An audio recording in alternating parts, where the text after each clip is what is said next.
Una de las ciudades turísticas americanas más visitadas se convierte en el lugar de un triple homicidio inimaginable. Fue lo más impactante que he visto. Y puede que fuera lo más impactante que cualquiera haya visto jamás. Arrojan a 3 mujeres desde un barco y las ahogan intencionalmente. Tenían bloques de cemento atados al cuello. Estaban desnudas de la cintura para abajo y no llevaban identificación. ¿Quiénes son las víctimas? Todas las pruebas desaparecieron. Era obvio que las habían asesinado. A más de 1.600 kilómetros, un hombre desesperado busca a su familia desaparecida. Tenían que estar en casa, pero no estaban. Luego la policía confirma la horrorosa verdad. Esperaba lo peor, y desgraciadamente fue lo peor. Esta noche, un especial de 2 horas de caso criminal. Un misterio aterrador. Asesinato al atardecer, parte 1.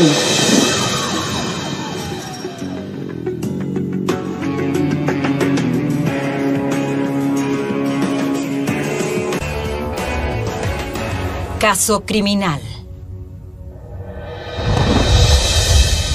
1 de junio de 1989. Parece que va a ser una típica mañana de domingo en la oficina para el detective de Florida, Jim Capel, hasta que recibe una llamada que cambiará su vida para siempre.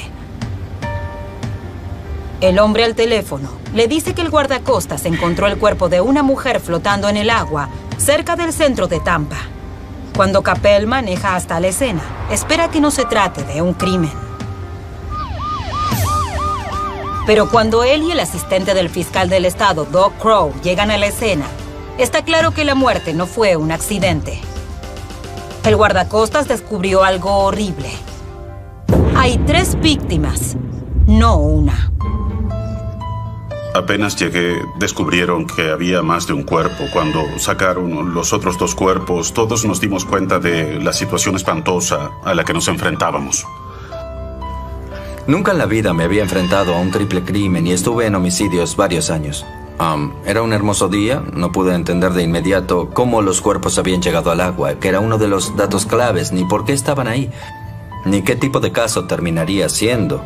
Fui con el guardacostas a rescatar el 3er cuerpo de la bahía. Y cuando lo vi, no detecté que era un cuerpo porque estaba boca abajo en el agua. Está claro que las víctimas estuvieron un largo rato en el agua. Los cuerpos estaban hinchados, estaban irreconocibles y tenían la piel muy oscura. Era una escena horrible. Es espantoso ver un cuerpo que estuvo en el agua. Hinchado y descompuesto, es irreconocible. Estábamos a varios metros y aún así era difícil. Era muy difícil estar ahí. Era obvio que las habían asesinado. Pero no era la escena de un crimen. En la mayoría de las escenas de crímenes buscamos huellas digitales, muestras de sangre, pistas, fibras de cabello. Siempre hay algún testigo, alguien que oyó algo, un auto que escapó, alguien que sepa qué fue lo que pasó. En este caso en particular, teníamos 3 cuerpos en el muelle, atados. Los 3 tenían una cuerda en el cuello, no tenían identificación y no se sabía por qué estaban ahí. No se logra identificar a ninguna de las víctimas, pero los investigadores creen que las muertes están relacionadas. A las 3 las ahogaron intencionalmente y de la misma manera. Incluso los investigadores expertos están impactados por la brutalidad del asesino despiadado. Tenían bloques de cemento atados a una cuerda. El otro lado de la cuerda estaba atado en los cuellos. Estaban desnudas de la cintura para abajo. Las manos estaban atadas detrás de la espalda y los pies estaban atados en los tobillos. Tenían cinta adhesiva en las bocas. Nos pareció que todas habían sido violadas. Obviamente, encontrar 3 mujeres flotando en la bahía de Tampa, con bloques de cemento en los cuellos, con las manos atadas detrás de la espalda y los pies atados, fue lo más impactante que he visto. Y puede que fuera lo más impactante que cualquiera jamás haya visto en la zona. Pensaba, ¿cómo pudo pasar esto? ¿Dónde? ¿Cómo? ¿Cómo fue? ¿De dónde salieron? Mientras la noticia del triple homicidio se esparce por la comunidad turística costera, Los investigadores tratan de recabar pruebas, pero la escena del crimen está en su contra. En este caso, la escena del crimen era el agua, y eso era malo porque destruía la prueba. No había huellas en la cinta adhesiva, no había ADN. No teníamos idea de quiénes eran, ni dónde las habían visto por última vez. Así que el primer obstáculo para resolver el crimen fue identificar los cuerpos. Los detectives obtienen las huellas de las víctimas, pero no encuentran coincidencias en la base de datos nacional. El detective Capel cree que alguien, en algún lado, está buscando a las 3 mujeres. Por eso espera que contactar a los medios genere alguna respuesta. Apenas empezamos con el caso, hablamos con la prensa. La policía de Saint Petersburg da una conferencia de prensa y publica imágenes de los pendientes y de los brazaletes de las mujeres y de una alianza. Esperábamos que alguien reconociera las joyas o que alguien llamara y dijera que eran de su vecina. El departamento se inunda de pistas. Llama gente de toda la región y afirma que tiene información sobre la identidad de las mujeres. Investigan cada pista con cuidado antes de eliminarlas. Aunque asignaron el caso a todos los oficiales disponibles, la tarea pronto lo supera. Nunca en mi vida había trabajado con tanta gente. Teníamos a todas las agencias cercanas a St. Petersburg, el departamento de policía de Tampa, el de Hillsborough, los de todos los condados. Y no hacía falta pedir ayuda. Todos llamaban y nos preguntaban qué necesitábamos. Nos llamaron profesores de la Universidad del Sur de Florida y usamos la Guardia Costera. Al principio me preocupaba que si llegaba a aparecer una pista clave, alertáramos al culpable y desapareciera. Mientras muchos detectives trabajan con las pistas telefónicas, otro grupo examina las pruebas encontradas en la escena, la cuerda y los bloques de cemento. De 3 bloques de cemento solo recuperamos 2. Eran 2 tipos muy diferentes. Hasta hicimos lo imposible para averiguar qué tipo de bloques de cemento era y en dónde se habían fabricado. Eran detalles importantes que podían darnos pistas para poder llegar hasta la persona. La policía empieza al revés y consulta a los expertos en ciencia marina, que usaron programas informáticos para monitorear las corrientes de la bahía los últimos días. Esperan localizar el lugar donde arrojaron a las 3 mujeres al agua. Los resultados demuestran que los cuerpos aparecieron demasiado lejos de la costa como para que los hubieran arrojado desde un puente o desde un muelle. El asesino tiene que haber usado un barco. Los detectives hacen entrevistas en todos los puertos de la bahía de Tampa en busca de pistas. Pero es como buscar una aguja en un pajar. No teníamos la descripción del barco ni nada relacionado con ellas. No teníamos idea de quiénes eran, ni dónde las habían visto, ni dónde habían subido al barco, ni teníamos testigos. Después de una semana de búsqueda y del bombardeo de la prensa local, la policía cree que si las víctimas fuesen de la zona, ya habrían sido identificadas. Como aún no habían denunciado las desapariciones y no conseguíamos pistas importantes sobre su identidad, pensé que tal vez no eran del estado ni de la zona. Convencidos de que las mujeres tenían que ser turistas, la teoría cobra importancia cuando el gerente de un hotel llama para dar una pista sobre una de las habitaciones. La había reservado una mujer llamada Joan Rogers y había 2 ocupantes más. Una semana después del asesinato, el 8 de junio del 89, las empleadas que estaban limpiando el cuarto de las víctimas en el Days Inn de Tampa, en el puente Corny Campbell, denunciaron ante el gerente del hotel que nadie había dormido en el cuarto.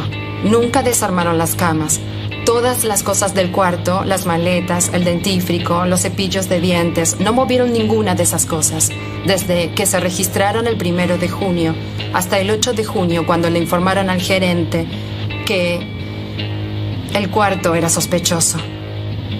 Así que, como en los medios dijeron que los cuerpos aparecieron en la bahía de Tampa, hicieron la conexión y se preguntaron si las víctimas eran de ese cuarto. Ninguno de los empleados del hotel veía movimiento en la habitación desde hacía una semana, pero parecía que los huéspedes planeaban volver. Entramos y no lo podíamos creer porque en un rincón había ropa de adolescentes, globos y regalos para llevarle a la gente.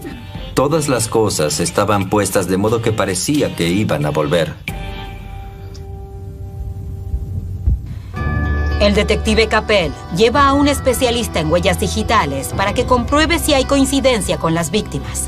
Cuando revisó el tubo de dentífrico, me miró y dijo, son las que buscabas. Al fin identifican a las 3 víctimas. John Rogers y sus 2 hijas, Christy, de 14 años, y Michelle, de 17 años. Eran turistas que habían llegado desde Ohio. Ese fue el primer paso para tratar de resolver el caso. Una vez que se identifica con certeza a las mujeres, es hora de avisarles a sus familiares en Ohio. El sheriff Stan Owens, amigo de la familia Rogers, recibe la terrible noticia por medio del Departamento de Policía de St. Petersburg. Tenían 3 cadáveres femeninos en la zona de Tampa, en St. Petersburg. Y recuerdo que pensé, oh no. El sheriff Owens pasó los últimos días llamando a las patrullas de carretera entre Florida y Ohio en busca de John Rogers y sus 2 hijas adolescentes. El marido de John, Hal Rogers, denunció la desaparición 2 días después de la fecha en que debían volver del viaje a Florida. El sheriff decide que tiene que llevar a cabo la angustiante tarea de informar en persona a Hal que toda su familia está muerta. Se sube al auto y se dirige a la granja de la familia Rogers. Informar la muerte de alguien a cualquiera es una de las partes más duras de este trabajo. Y esta situación era aún más complicada, porque no era solo una esposa o un hijo. Eran la esposa y las 2 hijas. Mientras manejaba, pensaba, ¿cuál era la mejor forma de transmitirle a esta persona la confirmación de que eran ellas? Fue un viaje muy largo. Hal Rogers supo que algo andaba mal en cuanto vio que su esposa e hijas no habían vuelto de la semana de vacaciones cuando estaba previsto. Se suponía que debían volver el domingo, pero no llegaron. Pensé que habían tenido un accidente. La familia Rogers tiene una granja. Hal no había viajado con el resto de la familia porque tenía que cuidar las 120 hectáreas de trigo y las 80 vacas. Hal Rogers es un granjero. En ese momento, este hombre vivía en una granja y trabajaba ahí con su familia. Tener una granja es una manera pero muy extenuante y difícil de ganarse la vida. Hay que ordeñar las vacas todos los días, cada mañana antes del amanecer. Y todas las tardes, no importa si es Navidad, no importa si estás cansado o si estás enfermo. Hay que ordeñar las vacas. Tener una granja es muy duro porque es un trabajo de 24 horas, los 7 días de la semana. No les derivas responsabilidades a otras personas. Es decir, si no cuidas tu ganado, no producirá leche, por lo tanto no tendrás ganancias y la familia sufrirá las consecuencias. Pero era la única forma de vivir que los Rogers conocían. Hal y su esposa Joan habían crecido en granjas. Se conocieron en la secundaria y poco después se casaron. Sabía que la quería. Colin Snyder conocía a Hal y a Joan desde que eran niños. Dice que la pareja era la prueba de que los opuestos se atraen. Él era más introvertido y más reservado. Ella era más extrovertida. Le encantaba divertirse, todavía oigo su risa. Ella era mi triunfo, mi apoyo. Era mi compañera. Unos años después, Joan dio a luz a sus 2 hijas. Primero a Michelle y después a la pequeña Christy. Y no pasó mucho tiempo hasta que las niñas empezaron a colaborar en la granja. Toda la familia colaboraba. Tenían que hacerlo mientras Michelle y Christy crecían. Aprendían a trabajar en la granja con su papá y John ayudaba. Todos tenían que ayudar, era un negocio familiar y la subsistencia dependía del mantenimiento de esa granja. El hermano menor de Hal, John, era dueño de una parte de la granja. Durante años vivió en una casa rodante en la propiedad y trabajaba con su hermano. Pero 6 meses antes del desafortunado viaje a Florida, a John lo arrestaron por violación. Hal y John quedaron impactados, pero nada los preparó para lo que descubrieron los detectives. Los investigadores revisaron la casa rodante después de que arrestaron a John y de que lo acusaron de abusar de una mujer. Y encontraron pruebas de que también abusaba continuamente de Michelle. Violó a Michelle. Fue una noticia que sacudió a la familia y a sus amigos. Horrorizados de que se lo hiciera su sobrina, casi delante de su hermano. Hal siempre trató de ocuparse de John. John ayudaba a Hal en la granja y creo que Hal lo ayudaba a mantenerse. Sin dudas cualquiera estaría devastado si un miembro de la familia, ni hablar de un hermano a quien uno protege y ayuda, le hiciera algo así a otro miembro de la familia, en especial a un hijo. Condenaron a John Rogers por violación y lo enviaron a prisión. Michelle nunca tuvo que declarar en su contra. La familia Rogers quedó profundamente herida. Así que para ayudar a que Michelle se recuperara, Hal sugirió que John y las muchachas se fueran de vacaciones, las primeras y desgraciadamente las últimas. Necesitaban tiempo. Tenían que irse. Necesitaban vacaciones.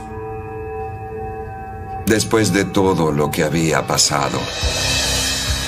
Parecía que el mejor lugar para escaparse de la terrible realidad era el mágico Disney World, en la soleada Florida. Hay que imaginar cómo se veía Florida desde dentro de la granja, con la vida que llevaban en la granja, ordeñando vacas desde temprano cada mañana y todas las tardes. Era un trabajo muy agotador y duro. Y encima, Michelle y toda la familia estaban sufriendo el estrés y el trauma de la violación. Así que la idea era irse a Florida una semana y recostarse bajo el sol, visitar los parques temáticos, darle la mano a Mickey y escaparse una semana de todo eso. Hay un mito alrededor de Magic Kingdom y es un mito muy atractivo. Y nunca pensarías que te puede pasar algo malo en Magic Kingdom. Mientras la familia viajaba por Florida, Hal recibía postales y llamados de larga distancia en donde le contaban sobre el zoológico y el mundo marino. Recibí una postal. Decía algo sobre cómo estaba el clima, que habían ido al zoológico y que habían visto un mono. El sobrenombre de Michelle era Monito. Y nada más, decía que la estaban pasando bien. Hal pasaba muchas horas haciéndose cargo de la granja él solo, pero estaba contento de saber que las niñas estaban divirtiendo. Pero llegó el fin de semana y no recibió ninguna llamada. Por eso el jueves, cuando el sheriff Owens llega a su puerta, se imagina lo peor. Miró el piso y él sacudió la cabeza. Esperaba lo peor. Y desgraciadamente fue lo peor. El ritmo de la investigación de los asesinatos se acelera en cuanto identifican con certeza a John Rogers y a sus hijas. Encontramos muchas pruebas ahí. La habitación del hotel ayuda a la policía a reconstruir el viaje de John, Michelle y Christy. Los registros telefónicos revelan los llamados hechos a su casa en Ohio y una línea de información de un parque temático cercano. Los regalos y los recibos indican dónde estuvieron al principio de la semana. Por todos lados hay restos de unas vacaciones tranquilas que terminaron muy mal. El hecho de que las víctimas fueran turistas nos generó un problema porque habían ido a muchos lugares diferentes en Florida. y tuvimos que volver atrás e interrogar a toda la gente de los distintos hoteles donde se habían hospedado, y nos dio más trabajo. No había vecinos con los que hablar, ni vecinos que podrían haber visto a alguien que llegaba o se iba de la casa, ni teníamos a nadie en el Hotel Days Inn que hubiera visto a las víctimas subirse al auto e irse, así que no sabíamos a qué hora se habían ido del hotel. Hablamos con algunos huéspedes del hotel que creían haber visto a las víctimas en el restaurante, cenando a eso de las 6 o 7 de esa noche. Así que estábamos bastante seguros de que las víctimas estaban en el hotel a esa hora. La habitación del hotel es el lugar en que los detectives esperan encontrar algo que haga avanzar la investigación. Recuerdo que encima del televisor vi algo que parecía el paquete de un rollo nuevo para una cámara. No encuentran la cámara por ningún lado, pero la policía recupera varios rollos de fotos usados.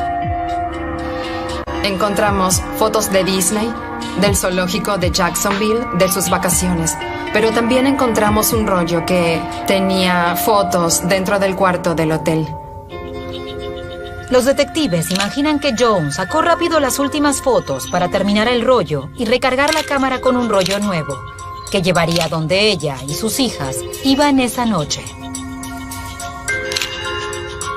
Una de esas fotos es de Michelle. Michelle estaba sentada en el piso. Tenía puesto el sostén del traje de baño, pantalones cortos blancos y azules, y sandalias. Nunca pudimos encontrar los pantalones cortos y las sandalias blancas que Michelle tenía en la foto. La última foto fue del estacionamiento del hotel y la sacaron desde el balcón. Esta simple imagen demuestra ser la más importante de todas. Era casi el anochecer. Se podía ver el sol que empezaba a ponerse. Y después de investigar, creímos que probablemente era alrededor de las 8 de la noche. Fue lo último que supimos con certeza sobre ellas. Los detectives saben que John Rogers manejó su auto hasta Florida y consiguen el número de la matrícula en la recepción. En pocas horas, localizan el auto de 2 puertas a tan solo unos kilómetros de distancia. Estaba estacionado en una rampa para barcos que se usaba mucho. El asiento trasero estaba empujado hacia adelante, así que había alguien atrás. Por eso creemos que las 3 mujeres fueron juntas a la rampa. Al auto lo encuentran cerrado y parece que las 3 mujeres Rogers fueron a la rampa por voluntad propia. Dentro hay pruebas del largo viaje en auto. En cada compartimiento hay mapas, folletos y direcciones escritas a mano. En el asiento del acompañante había parte de una hoja del Days Inn en donde John había escrito las instrucciones para ir desde el hotel hasta la rampa. Y al final había algo más escrito, azul con blanco. Para nosotros se refería a un barco azul y blanco. Es una nueva pista importante. Todos los detalles de la nota coinciden con la prueba.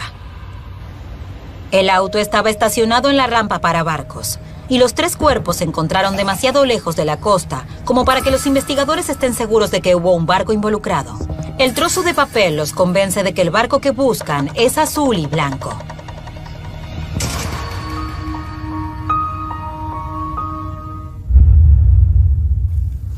Revisamos cada barco azul y blanco registrado en el estado de Florida y nos dimos cuenta de que eran muy comunes, porque estaba repleto de barcos azules y blancos. Mientras los investigadores analizan los registros, una nueva pista sorprendente llega desde Ohio. Un detective de la oficina del sheriff en Van Wert contacta a los investigadores de Florida para asegurarse de que sepan sobre la historia familiar de los Rogers. Le cuenta al equipo que Michelle fue violada por su tío John Rogers y que John ahora está cumpliendo su sentencia en prisión. Al día siguiente, 2 detectives de Florida suben a un avión rumbo a Ohio. John Rogers, el hermano de Hal, debía eliminárselo como sospechoso cuanto antes. Había violado varias veces a Michelle, desde que ella cumplió 14 hasta los 16. Y lo descubrieron cuando la policía buscaba pruebas en la casa rodante de Rogers, sobre la violación de otra muchacha, a la que John conocía. Entonces, John Rogers estaba en prisión cuando las víctimas llegaron a Florida. No había manera de que hubiera escapado. Él todavía seguía en prisión. Y revisamos las llamadas y las cartas a la prisión y desde la prisión. Queríamos asegurarnos de que John Rogers no hubiera organizado que las mataran mientras estaban de vacaciones. Los detectives buscan en los registros de prisión de John. Revisan el historial de visitas, sus llamadas y cada una de las cartas que entraron y salieron. Analizan sus patrones y sus hábitos desde antes que lo arrestaran. Y pronto encuentran información alarmante. John estuvo en la zona de la bahía de Tampa semanas antes de los asesinatos. Los investigadores empiezan a considerar la posibilidad de que se fue a Florida para organizar el ataque. Mientras los detectives siguen investigando a John Rogers como sospechoso, se llevan otra sorpresa. Cuando arrestaron por primera vez a John por violación, fue su hermano Hal el que pagó la fianza. Pagué la fianza antes de saberlo de Michelle.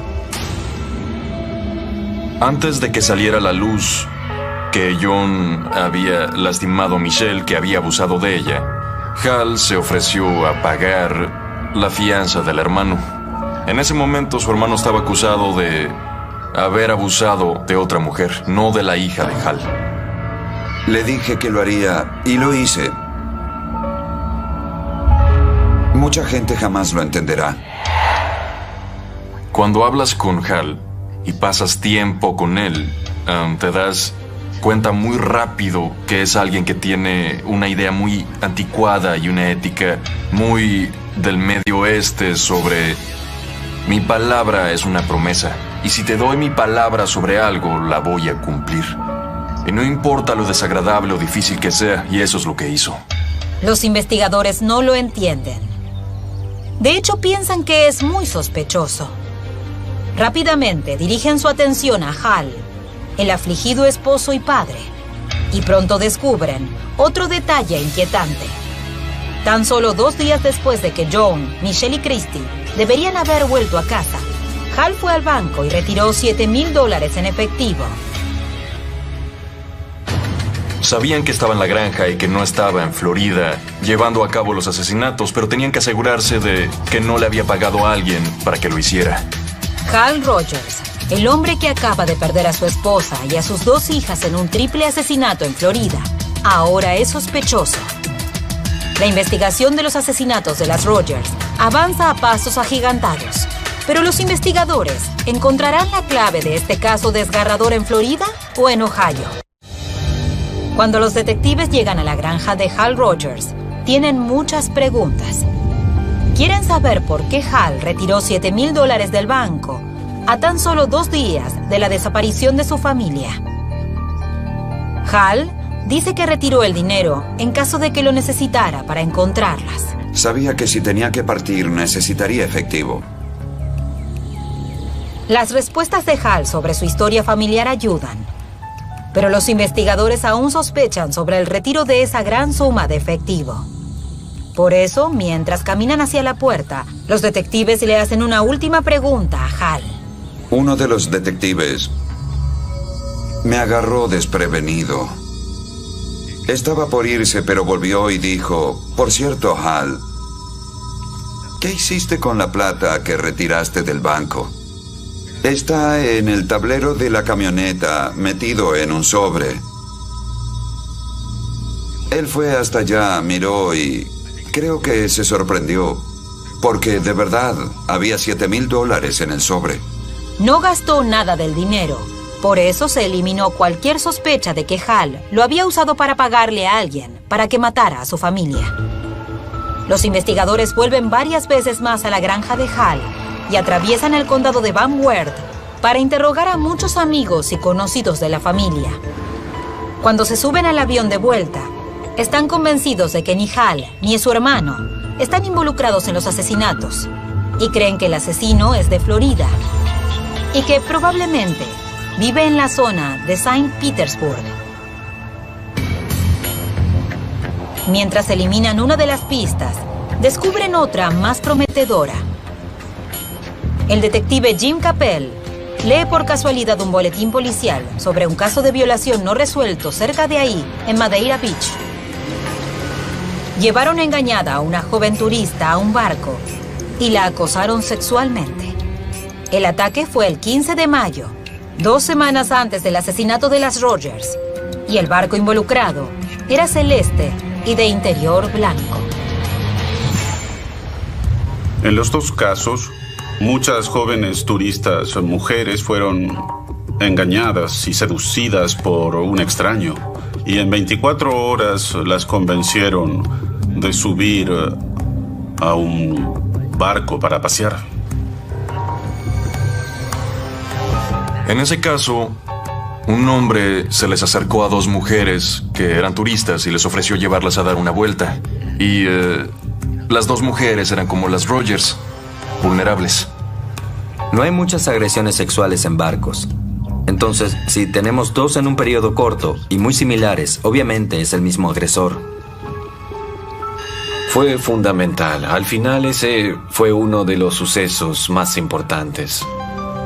2 detectives viajan a Canadá para interrogar a la víctima. Cuanto más averigua Capel sobre el caso, más se convence de que el responsable de los asesinatos de las Rogers es el mismo agresor.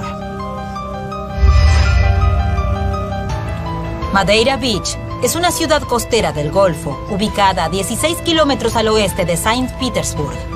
Los turistas abundan en los restaurantes de la Rambla y en las playas de arena blanca.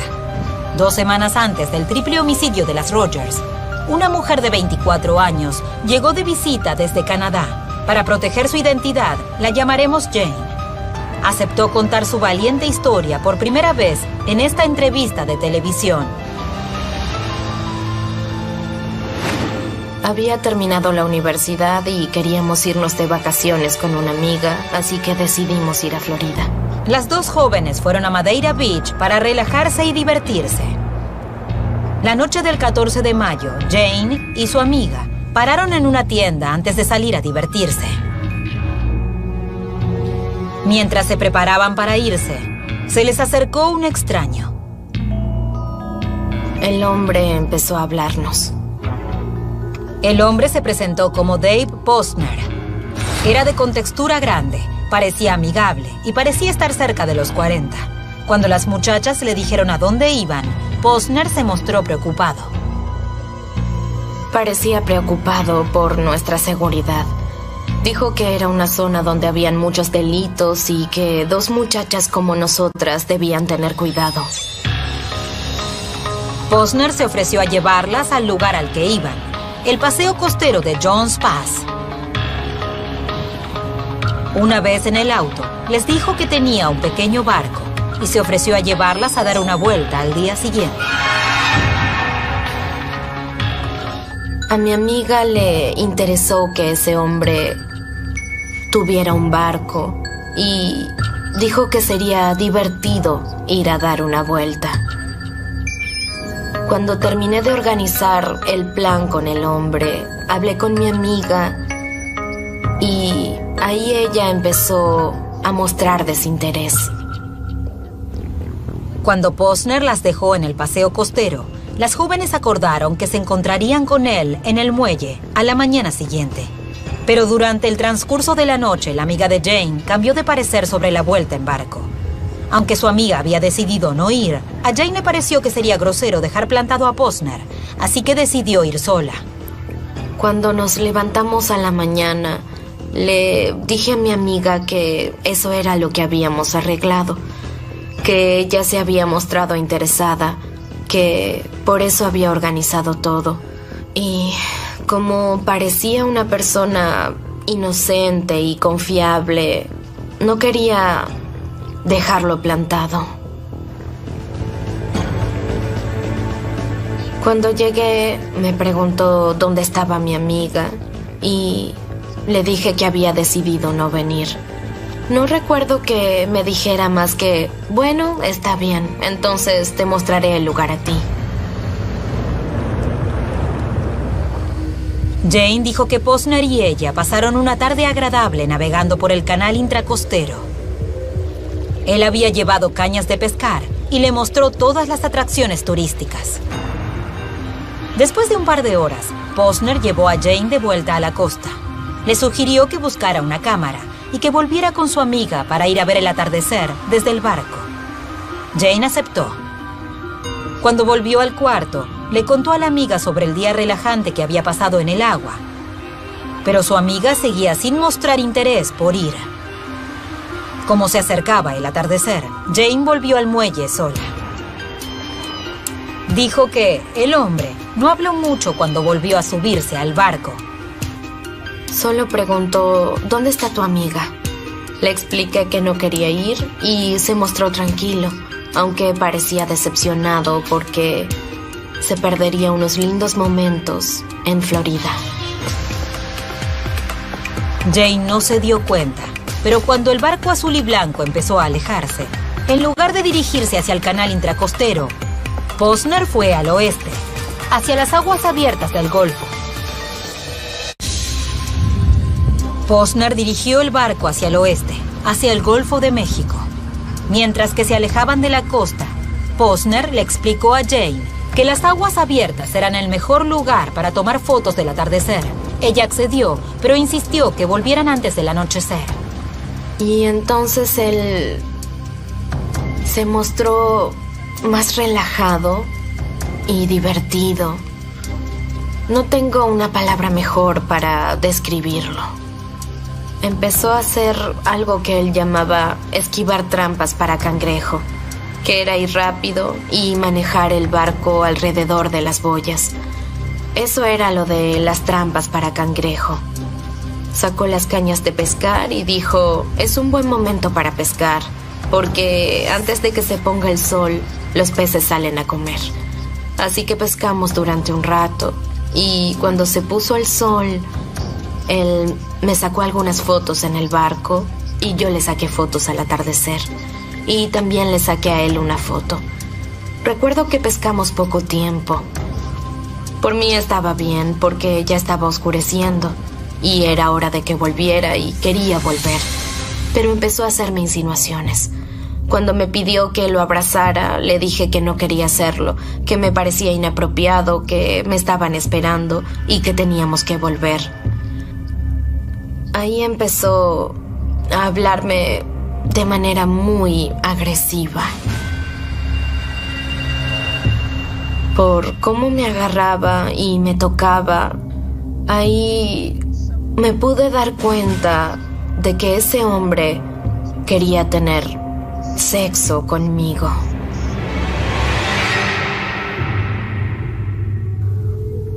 En ese momento me di cuenta de que estaba en problemas. Recuerdo muy bien que le dije que si me ponía una mano encima, lo acusaría por violación y le pregunté, ¿vale la pena que arruines tu vida por sexo? Recuerdo que pensé que como era buena nadadora y veía la orilla, si saltaba del barco podía nadar hasta allá. Pero no me acuerdo si lo pensé o si me lo dijo. Si haces eso, te pasaré por arriba con el barco. Como trataba de soltarme y gritaba, me dijo, ¿crees que puedes saltar? Estas aguas están plagadas de tiburones. Mientras gritaba, me dijo que si no me callaba, me taparía la boca con cinta. Pude sentir el horror de no poder respirar si pasaba eso. Y sabía que en algún punto tendría que rendirme ante ese hombre. Otra vez se me pasó por la cabeza el error que cometí al subirme a ese barco. Me fui con un extraño, cuando siempre me enseñaron que no le hablara a los extraños.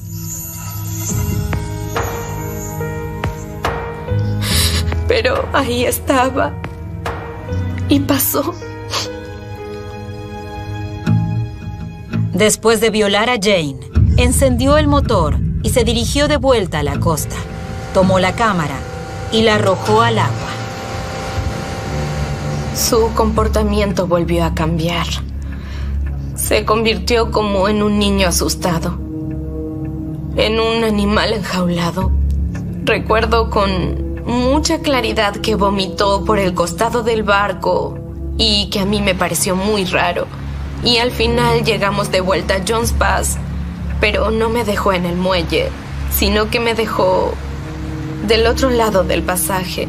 Así que tuve que caminar por el agua y trepar el espolón.